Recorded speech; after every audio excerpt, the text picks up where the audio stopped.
नमस्ते साथियों, मैं हूं राकेश और स्वागत है आप सभी का हमारे YouTube चैनल एजुकेशन फायर पे।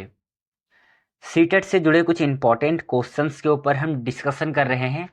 प्रतिदिन हम कुछ क्वेश्चंस को लेते हैं, उसके ऊपर डिस्कशन करते हैं। आप एक तरीके से मानिए कि हम प्रतिदिन प्रैक्टिस सेट करते हैं।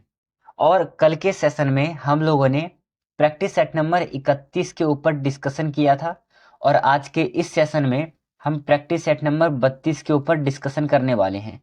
प्रैक्टिस सेट नंबर 32 में टोटल 30 क्वेश्चंस होंगे। सभी क्वेश्चन इंपॉर्टेंट व सिलेक्टेड है।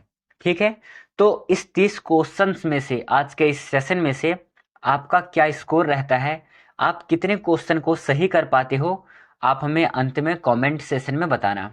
और जैसे कि मैं आपको हर एक बार बताता हूं कि जब भी आप कोई एमसीक्यू सॉल्व करने के लिए बैठो या फिर प्रैक्टिस सेट सॉल्व करने के लिए बैठो, तो आप अपने साथ ना एक कॉपी और एक पेन लेकर के बैठना। क्या होगा इससे कि जो भी क्वेश्चंस आपसे गलत होगा या फिर जहां पर भी आपको डाउट लगेगा, आप अपने कॉपी में नोट डाउन कर लीजिए और उसे बाद में समझ लेना, याद कर लेना। उससे क्या फायदा मिलेगा, आगे चल करके आपसे वो क्वेश्चन गलत नहीं होंगे। चलिए इन बातों को ध्यान में रखिएगा। आज के इस सेशन को करते हैं शुरू। क्वेश्चन नंबर 1 देखना एक बार। क्या है, अकोर वाट कहाँ स्थित है? ये अकोर वाट जो है कहाँ पर स्थित है? ऑप्शन है वियतनाम, तिब्बत, इंडोनेशिया और कंबोडिया। 4 ऑप्शन है, सही आंसर क्या होगा? उत्तर है इसका ऑप्शन नंबर डी। अकोर वाट कहाँ पर स्थित है? कंबोडिया में स्थित है। चलिए दूसरा क्वेश्चन है, चचनामा सिंध का इतिहास है और मूल रूप से किस भाषा में लिखा गया है? क्वेश्चंस को ध्यान से पढ़ना। दो क्वेश्चन बन सकता है। क्या बनेगा कि सिंध का इतिहास कौन सा है? जो चचनामा है ये सिंध का इतिहास है और इसे किस भाषा में लिखा गया है? इसे अरबी भाषा में लिखा गया है। ऑप्शन नंबर बी सही आंसर है। चलिए तीसरा इंपॉर्टेंट क्वेश्चन है भारतवर्ष के लिए हम इंडिया शब्द का यूज करते हैं। ठीक है, सर्वप्रथम इंडिया शब्द का यूज किसने किया है? सही आंसर है इसका हेरोडोटस। ऑप्शन नंबर ए राइट आंसर हो जाएगा। भारतवर्ष के लिए जो इंडिया शब्द का हम यूज करते हैं, सर्वप्रथम इंडिया शब्द का प्रयोग हेरोडोटस ने किया है। और ये जो इंडिया शब्द है इसका मूल शब्द क्या है? इसका मूल शब्द है इंडस। ठीक है, ये भी आपको याद रखना है। ऑप्शन नंबर ए आपका सही आंसर है। अगला क्वेश्चन है कि निम्नलिखित में से प्राचीन भारत की कौन सी लिपि दाहिने से बाईं ओर लिखी जाती है? बताइएगा, 4 ऑप्शन है नीचे। दाएं से बाएं ओर कौन सी लिपि लिखी जाती है? 4 ऑप्शन है, सही आंसर कौन सा है? सही आंसर है खरोष्ठी लिपि। ऑप्शन नंबर बी सही आंसर है। साथियों, खरोष्ठी लिपि जो है वो दाहिने से बाईं ओर लिखी जाती है। ठीक है, ऑप्शन नंबर बी आपका सही आंसर है। अगला क्वेश्चन है, भारत में प्राचीनतम मुद्रा माना जाता है। नीचे आपको 4 ऑप्शन दे रखा है, ए बी सी डी। आहत सिक्के, सीबियन सिक्के, इंडो बैक्ट्रियन सिक्के और पार्थियन सिक्के। चारों ही मुद्राओं में से, चारों ही सिक्कों में से भारत में प्राचीनतम मुद्रा किसे माना जाता है? कौन सा है प्राचीनतम मुद्रा? आपने पढ़ा है भारत में प्राचीनतम मुद्रा जो है वो आहत के सिक्के हैं। ऑप्शन नंबर ए आपका राइट आंसर है। अगला क्वेश्चन है, निम्नलिखित में से किसने सोने के सर्वाधिक शुद्ध सिक्के जारी किए थे? सबसे ज्यादा शुद्ध सिक्के सोने के जारी करने वाले थे कुषाण वंश के लोग। ठीक है, कुषाण में भी कौन? कनिष्क करेंगे। ठीक है, ऑप्शन नंबर आपका ए यहां पर सही आंसर है। नेक्स्ट क्वेश्चन है कि सातवाहनों के समय में मुद्रा सर्वाधिक किस धातु के बने होते थे? आंसर है, सबसे ज्यादा मुद्राओं किसके बने होते थे? शीशे के बने होते थे। ऑप्शन नंबर ए सही आंसर है। ठीक है, और ये सातवाहन जो है ये अपने आप को क्या कहलवाना पसंद करेंगे? ये दक्षिणा पथ के स्वामी कहलवाना पसंद करेंगे। ठीक है, ये आपको याद रखना है। चलिए अगला क्वेश्चन देखिएगा, 8वें नंबर का क्वेश्चन है, निम्नलिखित में से किसने बड़े पैमाने पर स्वर्ण मुद्राएं चलवाई हैं? ग्रीक वासियों ने, कुषाण शासकों ने, मौर्यों ने और सुगों ने। क्या हो जाएगा सही आंसर? आंसर है इसका ऑप्शन नंबर बी। अभी आपने पढ़ा था, स्वर्ण सिक्काएं, स्वर्ण मुद्राएं कौन चलवाता है? कुषाण शासक। कुषाण शासक में भी नाम क्या था उसका? नाम था कनिष्क। ऑप्शन नंबर आपका ए बी सही आंसर हो जाएगा। अगला क्वेश्चन है, सोने के सर्वाधिक सिक्के किस काल में जारी हुए थे? कुषाण काल, मौर्य काल, गुप्त काल और हिंद यवन काल। यहां पर आपको कंफ्यूज नहीं होना है। कई लोग उत्तर दे रहे हैं ऑप्शन नंबर ए, जो कि बिल्कुल गलत है। सबसे ज्यादा सोने के सर्वाधिक सिक्के किस काल में जारी होते हैं?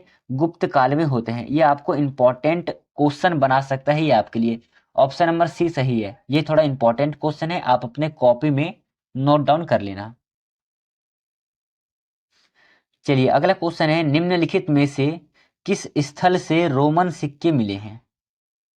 दिल्ली, जयपुर, आगरा और अरिकमेडू। आंसर है अरिकमेडू। ऑप्शन नंबर डी सही आंसर है। रोमन सिक्के हमें कहां से मिले हैं? अरिकमेडू से मिले हैं। अगला क्वेश्चन है, भीमबेटका किसके लिए प्रसिद्ध है? गुफाओं के शैली चित्र के लिए, बौद्ध प्रतिमाएं के लिए, खनिज के लिए, सोन नदी का उद्गम स्थल इसके लिए। बताइए क्या हो जाएगा सही answer? A B C D चारों ही ऑप्शन में से कौन सा ऑप्शन करेक्ट है? आंसर है ऑप्शन नंबर ए। भीमबेटका किसके लिए प्रसिद्ध है? गुफाओं के शैल चित्र के लिए, रॉक शेल्टर के लिए प्रसिद्ध है। एक बात याद रखना, जो भीमबेटका है ये वर्तमान में कहां पर है? वर्तमान में ये एमपी में स्थित है। ठीक है, एमपी बोले तो मध्य प्रदेश। ऑप्शन नंबर ए आपका सही आंसर है। अगला क्वेश्चन है, प्रयाग प्रशस्ति अभिलेख का लेखक हरिसेन किस शासक का दरबारी कवि था? उत्तर है आपका समुद्रगुप्त। ऑप्शन नंबर ए सही है। समुद्रगुप्त का दरबारी कवि कौन था? हरिसेन समुद्रगुप्त का दरबारी कवि था। प्लस में प्रयाग प्रशस्ति के लेखक कौन था? प्रयाग प्रशस्ति के लेखक भी हरिसेन थे। यहां पर ऑप्शन नंबर ए आपका सही आंसर हो जाएगा। अगला क्वेश्चन है, मेहरौली स्थित लौह स्तंभ का निर्माण किस नदी में हुआ है? सॉरी, किस सदी में हुआ है? मेहरौली कहाँ पर है? ये दिल्ली में स्थित है। तो बताइएगा, जो लौह स्तंभ है मेहरौली में, वो किस सदी में बनाया गया था? उसे उसे बनाया गया था साथियों चतुर्थ सदी में। ऑप्शन नंबर डी सही आंसर है। अगला क्वेश्चन है, सती प्रथा का पहला पुरातात्विक उल्लेख कहाँ मिलता है? करेक्ट आंसर है एरन अभिलेख से हमें प्राप्त होता है। ऑप्शन नंबर डी आपका सही आंसर है। चलिए अगला क्वेश्चन है, एरन अभिलेख का संबंध किस शासक से है? ब्रह्मगुप्त, चंद्रगुप्त प्रथम, चंद्रगुप्त द्वितीय और भानुगुप्त। इसका संबंध है साथियों भानुगुप्त से। ऑप्शन नंबर डी सही आंसर है। मोस्ट इंपॉर्टेंट क्वेश्चन है आपके एग्जाम के लिए, आप इसे याद रखना है। चलिए अगला क्वेश्चन है 16वें नंबर का, कि एहोल प्रशस्ति का रचयिता रवि कीर्ति किस चालुक्य शासक का दरबारी कवि था? यहाँ पर क्वेश्चन को थोड़ा डिटेल रूप में देखना एक बार। सबसे पहला प्रश्न बनेगा कि एहोल प्रशस्ति के रचयिता कौन है? रवि कीर्ति। एक प्रश्न यहां से बना। दूसरा, रवि कीर्ति किस शासक से संबंधित था? इसका आंसर हो जाएगा पुलकेशिन सेकेंड। ठीक है, दूसरा क्वेश्चन आपका यहां पे बना। तीसरा, रवि कीर्ति जो है किस वंश से रिलेटेड था? ये चालुक्य वंश से रिलेटेड था। तो तीसरा प्रश्न आपका यहां पर बना। तो यहां पर तीन क्वेश्चंस बने हैं और तीनों ही क्वेश्चन इंपॉर्टेंट है। तीनों ही क्वेश्चन सीटेट के एग्जाम में पूछे जा चुके हैं। तो यहां पर आपको ध्यान रखना है। फिलहाल में यहां ऑप्शन नंबर सी सही आंसर है। चलिए अगला क्वेश्चन है कि हर्ष एवं पुलकेशिन सेकंड के मध्य हुए संघर्ष की जानकारी कहां से मिलती है? मोस्ट इंपॉर्टेंट क्वेश्चन है, बताइएगा सही आंसर क्या होगा। हमें हर्षवर्धन और पुलकेशिन सेकंड इनकी संघर्ष जो हुए थे, इनकी जानकारी हमें कहाँ से मिलती है? जानकारी मिलती है हमें अभिलेख से, और कौन से अभिलेख से? ऐहोल अभिलेख से मिलती है। ऑप्शन नंबर आपका ए सही आंसर है। अगला क्वेश्चन है, अशोक के अधिकांश अभिलेख किस भाषा व लिपि में है? मोस्ट इंपॉर्टेंट क्वेश्चन है। इसका राइट आंसर है, अशोक के ज्यादातर अभिलेख जो है वो मिले हैं प्राकृत भाषा में और ब्राह्मी लिपि में। ऑप्शन नंबर ए आपका सही आंसर है। मोस्ट इंपॉर्टेंट क्वेश्चन है, option number A correct answer है। अपना स्कोरिंग करते रहना, कितने क्वेश्चन सही हुए हैं आपके ये अपने साथ गिनते रहना। अंत में आपको बताना है कि आज के इस सेशन से आपके कितने क्वेश्चन सही हुए हैं। चलिए अगला क्वेश्चन है, कहाँ से अशोक के द्विभाषिक अभिलेख प्राप्त हुए हैं? राइट आंसर है कांधार से, जिसे हम सर ए कुना कहते हैं। ठीक है, कांधार से अशोक के द्विभाषिक अभिलेख प्राप्त हुए हैं। वो द्विभाषिक अभिलेख जो प्राप्त हुए हैं वो दो भाषाएं कौन कौन सी हैं? तो एक है ग्रीक, दूसरा है अरेमाइक। ये भी आपको याद रखना है, कौन कौन सी भाषाएं हैं? ग्रीक और अरेमाइक। क्वेश्चन इस प्रकार से भी पूछा जा सकता है, द्विभाषिक न पूछ करके वो सीधा सा पूछ लेगा कि ग्रीक और अरेमाइक दो भाषाओं में लिखे अभिलेख अशोक के हमें कहाँ से प्राप्त हुए हैं? वो हुए हैं कांधार से। और कांधार वर्तमान समय में कहाँ पर है? इसका उत्तर आप हमें कहाँ पर देंगे? कमेंट सेशन में लिख करके देंगे। ठीक है, चलिए अगला क्वेश्चन करिएगा। नेक्स्ट क्वेश्चन है आपके लिए, अशोक के मानसेहरा एवं शाहबाज गढ़ी से प्राप्त शिलालेखों में किस लिपि का प्रयोग किया गया है? मानसेहरा कहाँ पर है? पाकिस्तान में है। और शाहबाज गढ़ी कहाँ पर भी है? ये भी पाकिस्तान में ही स्थित है। बताइए ये जो शिलालेख है किस लिपि का प्रयोग किया गया है इन शिलालेखों में? आंसर है खरोष्ठी लिपि का प्रयोग किया गया है। ऑप्शन नंबर ए सही आंसर है। अगला क्वेश्चन है, प्राचीन भारत में कौन सी लिपि दाईं से बाईं ओर लिखी जाती थी? इसका आंसर है खरोष्ठी लिपि। अभी आपने ऊपर किया था, दोबारा रिपीट हो गया, कोई नहीं। ऑप्शन नंबर डी सही आंसर है। चलिए अगला क्वेश्चन है, निम्नलिखित में से कौन सा अभिलेख कलिंग नरेश खारवेल से संबंधित है?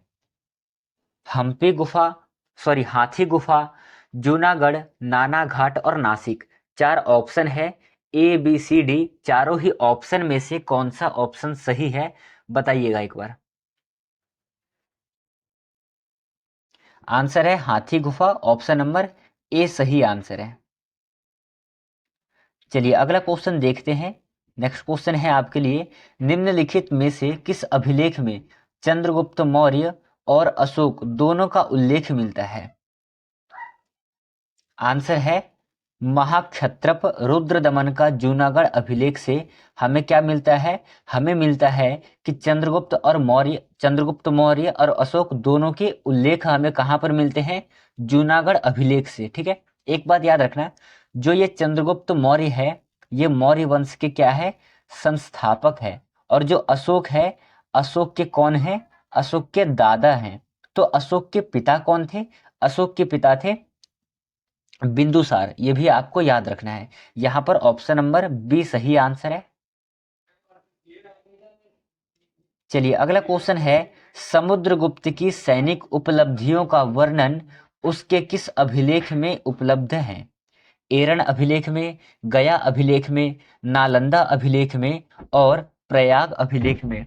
चार ऑप्शन है, सही आंसर कौन सा होगा? उत्तर है प्रयाग अभिलेख में। ऑप्शन नंबर डी सही आंसर है। चलिए अगला क्वेश्चन है, भारतीय पुरातत्व सर्वेक्षण की स्थापना कब हुई थी? मोस्ट इंपॉर्टेंट क्वेश्चन है, बताइएगा क्या हो जाएगा सही आंसर। भारतीय पुरातत्व सर्वेक्षण की स्थापना कब हुई थी? उत्तर है इसका 1861 में। ऑप्शन नंबर डी आपका सही आंसर है। इंपॉर्टेंट क्वेश्चन है, आपको अपने कॉपी में नोट डाउन कर लेना है। चलिए अगला क्वेश्चन है, निम्नलिखित विद्वानों में हड़प्पा सभ्यता का सर्वप्रथम खोजकर्ता कौन है? Sir John Marshall, A Cunningham, R D Banerjee, Dayaram Sahni. इसका आंसर है option number D, Dayaram Sahni Harappa सभ्यता की खोज करता है। किसके निर्देशन में ये हड़प्पा सभ्यता की खोज की गई थी? निर्देशन था सर जॉन मार्शल का। कब इनका खोज किया गया? 1921 में खोज किया गया था। ऐसा ही एक दूसरा साइट्स और है, मोहनजोदड़ो। इसके खोजकर्ता कौन है? इसके खोजकर्ता है राखाल दास बनर्जी। और कब होता है इनका खोज? ये होता है 1922 में। दोनों ही क्वेश्चन आपके लिए इंपॉर्टेंट है, आपको अपने कॉपी में नोट डाउन कर लेना है। चलिए अगला क्वेश्चन है, हड़प्पा सभ्यता की खोज किस वर्ष हुई थी? अभी आपने ऊपर पढ़ा है 1921 में हड़प्पा सभ्यता की खोज हुई थी। खोज करने वाले कौन थे? दयाराम साहनी। ये नाम आपको याद रखना है, इतिहास की दृष्टि से आपके लिए ये इंपॉर्टेंट है। चलिए अगला क्वेश्चन है, हड़प्पा एवं मोहनजोदड़ो की पुरातात्विक खुदाई के प्रभारी कौन थे? उत्तर है sir John Marshall. Option number B आपका सही आंसर है। मैंने आपसे कहा कि मोहनजोदड़ो की खोज कब हुई थी? 1922 में हुई थी। किसने की थी? तो राखाल दास बनर्जी ने की थी। किसने? राखाल दास बनर्जी। ये नाम भी आपको याद रखना है। चलिए अगला क्वेश्चन देखिएगा। नेक्स्ट क्वेश्चन है आपका कि फाहियान कहाँ का निवासी था? बहुत ज़्यादा इजी और इंपॉर्टेंट क्वेश्चन है। आंसर है कहाँ का निवासी था? आपने सुना है चीनी यात्री कौन था? फाहियान चीन का निवासी था। ऑप्शन नंबर सी सही आंसर है।